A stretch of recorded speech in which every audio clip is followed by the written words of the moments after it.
Hello family, Radhe Radhe. What's up, কেম ছো, কেমন আছো? Welcome to a new another blog. Nabin Mondal YouTube চ্যানেলে তোমাদের সকলকে জানাই আবারও স্বাগত। আজকে আবার একটা ছোট্ট ভিডিও নিয়ে চলে এসেছি। তো আজকে আমি সকালবেলায় রেডি হয়ে স্নান টান করে বেরিয়ে পড়েছি নৈহাটি যাওয়ার উদ্দেশ্যে। আমি কল্যাণী থেকে রওনা দিচ্ছিলাম। তো আগের দিন হঠাৎ রাতে প্ল্যান হলো যে নৈহাটি যাব। তো সেই মতন সকালবেলায় আমি রেডি হয়ে বেরিয়ে পড়েছি। এখন আমি হেঁটে হেঁটে যাচ্ছি কালচা বাস স্টেশন, ওখান থেকে ট্রেন ধরবো। আমার আরও দুটো ফ্রেন্ড আছে কৃষ্ণনগর থেকে, ওরা একদম ডাইরেক্ট নৈহাটি, ওদের সাথে দেখা হবে। চলে আসলাম কাঁচরাপাড়া স্টেশনে।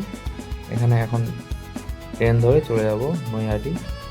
তো দেখতে দেখতে আমাদের ট্রেনটাও চলে আসলো। ট্রেনটা মোটামুটি একটু ভিড় ছিল, তো সেরকম অসুবিধা হয়নি যেহেতু একটা দুটো স্টেশন।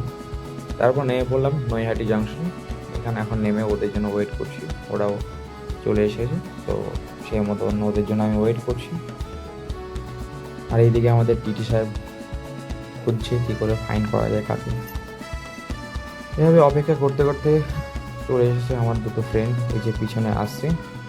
তো এদের জন্য এতক্ষণ অপেক্ষা করছিলাম। এরা প্রথমে আমাকে দেখেনি যদিও, তারপর আমাকে দেখে নিল। যাই হোক, সবাই মিলে আনন্দ করতে করতে সকালেটা শুরু করলাম। ভিডিও কলে আন্টি ছিল, আন্টির সাথে কথা বলে তারপর আমরা চলে গেলাম সোজাসুজি নৈহাটি বড় মায়ের দিকে।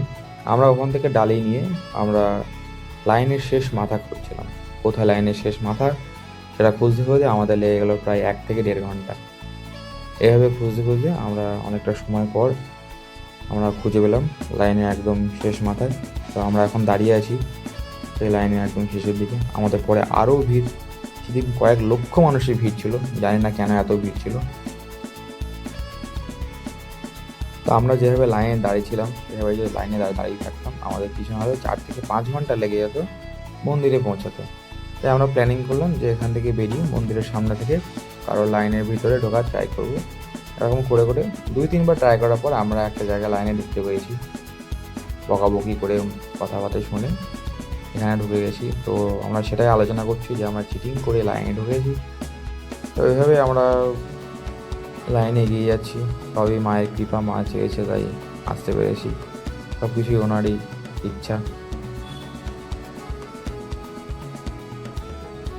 তো এত কিছু পরে ফাইনালি আমরা পৌঁছে গেলাম মায়ের মন্দিরে। শেষমেশ মায়ের দর্শন পেলাম। সত্যি বলতে এই অনুভূতিটা কিন্তু অসাধারণ, এটা বলে বোঝানো যাবে না, তুলনা করা যাবে না কখনো। এই মন্দিরে যতটুকু সময় থাকা হয় ওই মুহূর্তটুকু মনে হয় যেন আমি পৃথিবীর একটা শান্তিময় জায়গায় এসে উপস্থিত হয়েছি।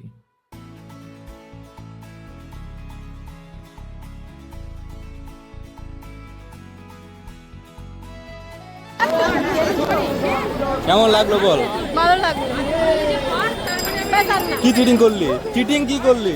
কোনো চিটিং করিনি। মাঝখান দিয়ে রাস্তার মাঝখানে ঢুকে বলে চিটিং করে নিয়ে।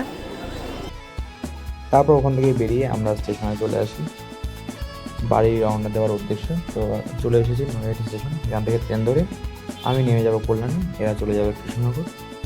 তো আজকে ভিডিও এইটুকুই। যাদের ভালো লাগলো অবশ্যই লাইক, কমেন্ট, শেয়ার করবে। যারা ইউটিউব থেকে দেখছো সাবস্ক্রাইব করবে, যারা ফেসবুক থেকে দেখছো ফলো করে দেবে। Bye bye, Radhe Radhe.